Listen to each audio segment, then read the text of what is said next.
तेरे इश्क में 28 नवंबर को हिंदी, तमिल और तेलुगु में रिलीज होगी। प्यार नई ऊंचाइयों तक पहुंच जाता है। इंतजार अब खत्म हो गया है।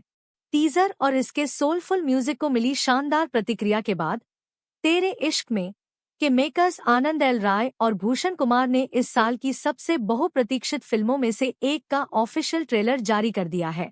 धनुष और कृति सेनन की मुख्य भूमिकाओं वाली यह कहानी शंकर और मुक्ति की कच्ची, भावुक और अनपेक्षित दुनिया में और गहराई से ले जाती है। एक ऐसी प्रेम कहानी जो तर्क, समय और किस्मत तीनों को चुनौती देती है। तेरे इश्क में के मेकर्स आनंद एल राय, धनुष और कृति सेनन मौजूद थी। नए दृश्यों में फिल्म के मुख्य विषय प्यार, खोना और दोबारा उभरना को बहुत प्रभावशाली तरीके से दिखाया गया है। ये दृश्य कहानी के गहरे और डार्क फेज को सामने लाते हैं, जिनकी झलक सिर्फ टीजर और गानों में मिली थी। आनंद एल राय की अलग अंदाज वाली कहानी कहने की शैली और हिमांशु शर्मा व नीरज यादव की भावनाओं से भरी लेखन कला मिलकर एक दमदार सिनेमाई अनुभव तैयार करती है। इस कहानी के केंद्र में है AR रहमान का हाल ही में जारी किया गया साउंड ट्रैक, जिसने पहले ही दर्शकों के दिलों को छू लिया है और फिल्म की रिलीज के लिए माहौल बना दिया है। गुलशन कुमार टी सीरीज और कलर येलो प्रस्तुत करते हैं।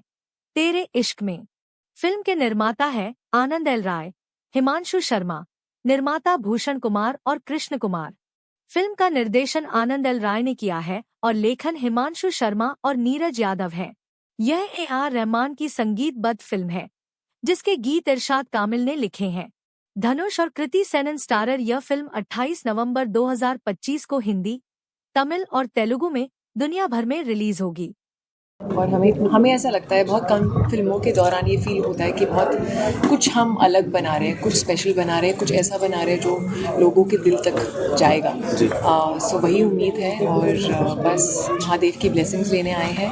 बनारस से खास रिश्ता है, ऑफ कोर्स इस टीम का तो है ही। कोइंसिडेंटली मैं और धनुष दोनों पहली बार बनारस आनंद सर के साथ ही आए थे, अलग अलग टाइम में, तो वो एक कोइंसिडेंस है। तो बस ब्लेसिंग्स लेने आए हैं मैम। और बस सब परसों आई गई फिल्म, बहुत ज़्यादा इमोशनल है, अटैच्ड है हम सारे ही इस फिल्म को लेके। अब धीरे धीरे सिंकिंग हो रहा है कि ये फिल्म बाहर आने वाली है, ऑडियंस तक पहुंचने वाली है। So very excited to see everyone's reaction. But यहाँ आके सबसे ज़्यादा ज़रूरी था to just take blessings of Mahadev. और आई थिंक काशी आके हमेशा ही एक बहुत अच्छी फीलिंग आती है, बहुत इंस्टेंटली पॉजिटिव फीलिंग आती है।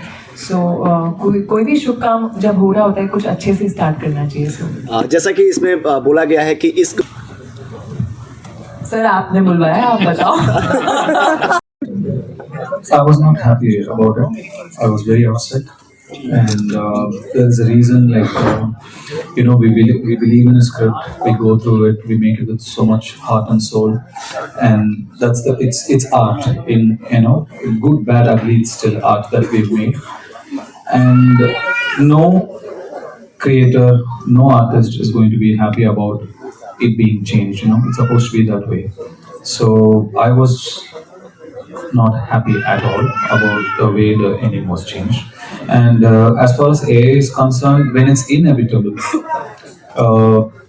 there should be some boundaries, how AI should be used or where AI should be used. So when it's absolutely inevitable and it's just needed, and it's like it should be like one emergency tool. And not you can't just use it for fun or just to recreate something just for the fun of it. Just because you have it, you shouldn't use it. As long as we use technology wisely and like you said, with ethics and with the right boundaries and respecting the artist and the creator, it's not going to hurt anybody. Otherwise, I think it should be like really, there should be very quickly, there should be some rules. Yeah, that's what I feel. And what is nearly the same team, and certain stories have a similar range and aggression in the depiction of love. So I think that is the major similarity. Rest we can really we can have a good chat on this once the film is out. okay? Thank you.